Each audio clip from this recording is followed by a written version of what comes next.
তাকে মলমপুর গেটে দেখা গিয়েছে, কিন্তু পুলিশ তাকে ব্যবসা করছে, তার বাড়িতে বসে সে ফেন্সিলি দিয়ে আবার ব্যবসা। আসসালামু আলাইকুম। উপরে যে বর্বরচিত হামলা হয়েছিল হত্যার উদ্দেশ্যে গত 6 বছর পেরিয়ে গেলেও সবাইকে শুভেচ্ছা। আসলে আমরা আজকের অতি দুঃখ ভারাক্রান্ত মন নিয়ে যে আজকের মানববন্ধনে আমাদের সহকর্মীরা উপস্থিত হয়েছেন।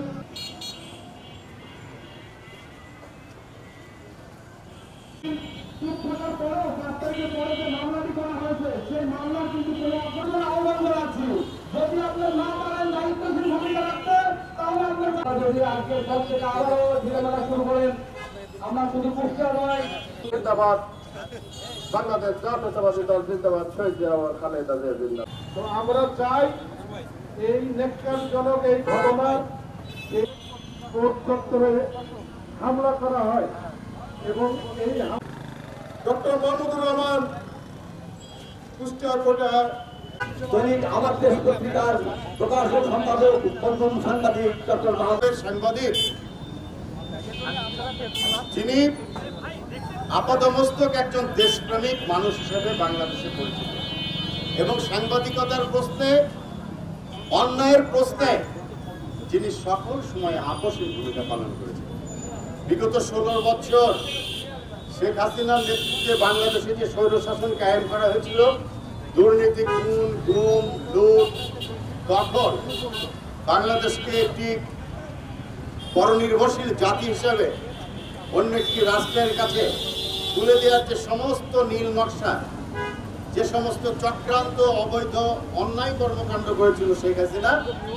আপনারা জানেন আমার দেশ পত্রিকার সম্পাদক ও প্রকাশক ডক্টর মাহমুদুর রহমান একটি মিথ্যা মামলায় 18 সালের 22শে জুলাই কুষ্টিয়া জজ কোর্টে জামিন নেওয়ার জন্য আসেন। সেখানে তিনি জামিন নেন। দুঃখের বিষয়, সেই দিন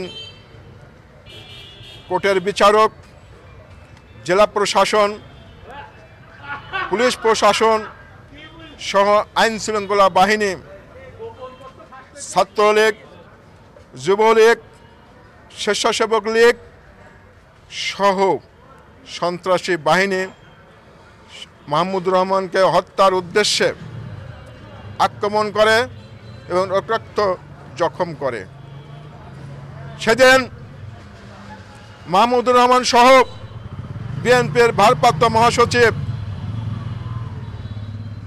মির্জা ফখরুল ইসলাম আলমগীর, প্রধানমন্ত্রী, স্বরাষ্ট্রমন্ত্রীর সাথে যোগাযোগ করে, কিন্তু কোনোই ফল হয় নাই। আরও আক্রমণের মাত্রা বৃদ্ধি পেয়েছে। তাহলে আমরা বলতে পারি সেদিনকার সেই আক্রমণটা ছিল রাষ্ট্রীয় সন্ত্রাস। সেদিন যা তার উপর আক্রমণ করেছিল তাদেরকে পুরস্কৃত করা হয়েছিল। মাহবুব আলম হানিফ তাদেরকে পুরস্কার স্বরূপ কক্সবাজারের ভ্রমণের সুযোগ করে দিয়েছিলেন এবং বড় বড় পদ দিয়েছিলেন মাহমুদুর রহমানকে আক্রমণের কারণে। মাহমুদুর রহমান সেই সময় আইনের কোনো প্রতিকার পান নাই, কিন্তু গত 5ই আগস্টের পরে, স্বৈরাচারী শেখ হাসিনার পতনের পরে 10ই অক্টোবর কুষ্টিয়া মডেল থানায় মাহমুদুর রহমান নিজে এসে একটি এজাহার দায়ের করেন। দুঃখের বিষয়, আজ 2 মাস অতিবাহিত হলেও একটি আসামিকেও গ্রেপ্তার করার কোনো উদ্যোগ গ্রহণ করেন নাই পুলিশ প্রশাসন। তাহলে আমরা কি বলতে পারি? এবং এই আসামিদের সাথে পুলিশ প্রশাসনের নিয়মিত যোগাযোগ রয়েছে, যার কারণে তাদেরকে গ্রেপ্তারে কোনো অভিযান করা হচ্ছে না। 2-1টি অভিযান করলেও সেটা হচ্ছে লোক দেখানো। আসামিদেরকে আগেই বলে দেওয়া হচ্ছে আপনারা সরে যান, আমরা যাচ্ছি। তাই আজকে কুষ্টিয়া সাংবাদিক ইউনিয়নের পক্ষ থেকে প্রকৃত আসামিদের গ্রেপ্তারের জন্য আমরা একটি মানববন্ধন কর্মসূচি গ্রহণ করেছি এবং করেছি।